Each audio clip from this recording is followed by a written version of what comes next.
Good day, students. Our last form of imperfect competition, which we call the monopolistic competition. Please don't get confused between monopolistic competition and monopoly.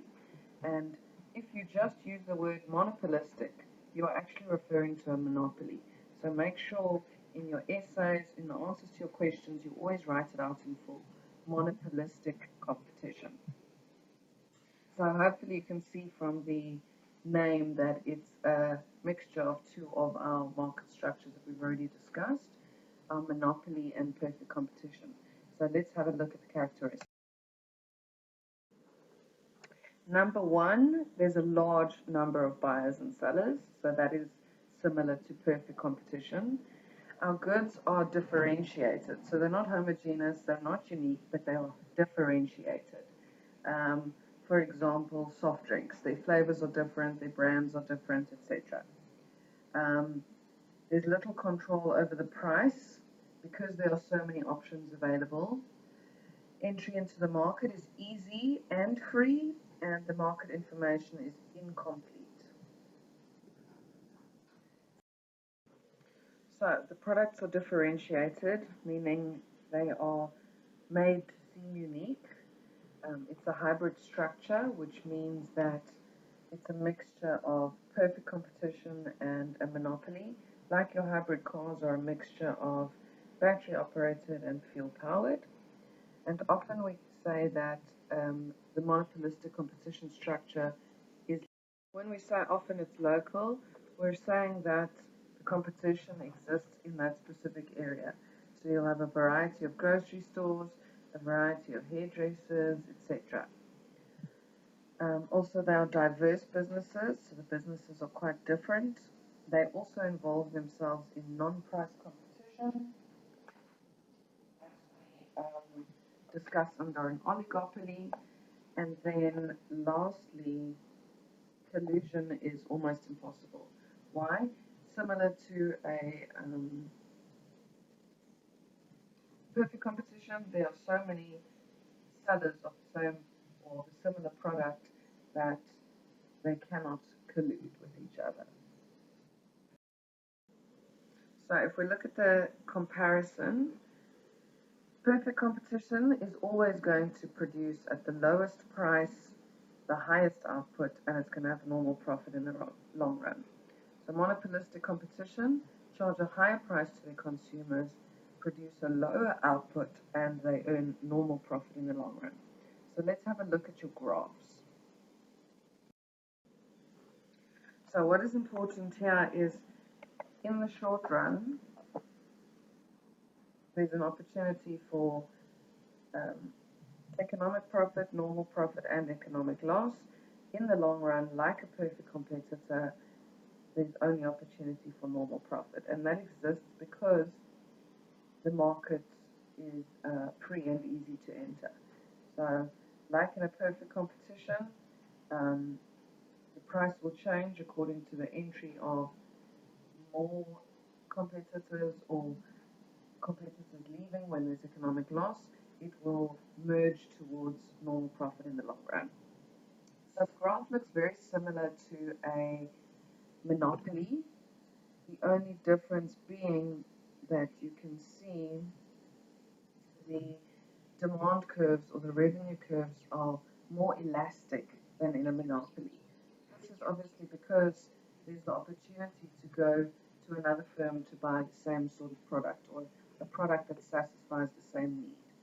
So a monopoly is got a more inelastic revenue curve, whereas these are more elastic. So more elastic means they are flatter. So again, the analysis is the same when we're looking at graphs.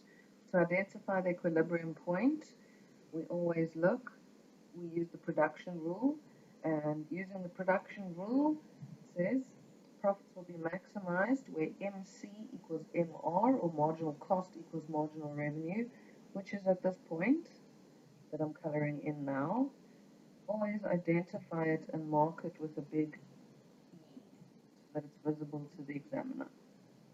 So Again, your market price, you read off the average revenue curve. So you draw a dotted line up to the average revenue curve and then across to the price axis. So P1 will be the price that they sell it at.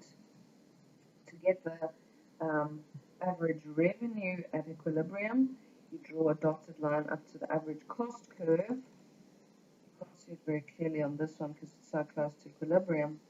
But here's the average cost curve, and you draw across to the price axis, and there will be your cost at equilibrium. So in this graph, your average revenue curve at equilibrium is above the average cost curve, so they'll be making an economic profit. So this block that they've colored in is your profit. Remember, it's the short run. Therefore, that is possible. Equilibrium quantity, you just read off the quantity axis. So, having a look then at the long run. Remember, so if we look at the long run equilibrium with monopolistic competition, first thing we do is we identify equilibrium point, production rule, where MC equals MR, and mark it nicely with an E. At equilibrium, your average cost and your average revenue are equal. So at this point, P2, average revenue and average cost are equal. As I said previously, this is because the freedom into the market there is complete freedom. It's easy, so the demand for each firm will change as competitors enter the market. So this revenue curve will now be tangent to the average cost curve. So you can see here they are touching at this point, and that is what we also refer to it as it being tangent. In the short run, monopolistic competition can earn economic profit or economic loss.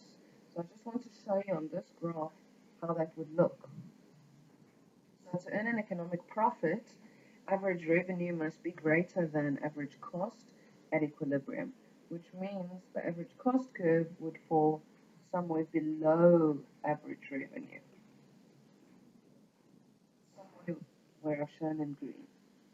Then if I draw another one to show you what economic loss would look like, it would mean at equilibrium, so along this quantity, your average cost should be greater than average revenue, which means that cost curve would be somewhere up here.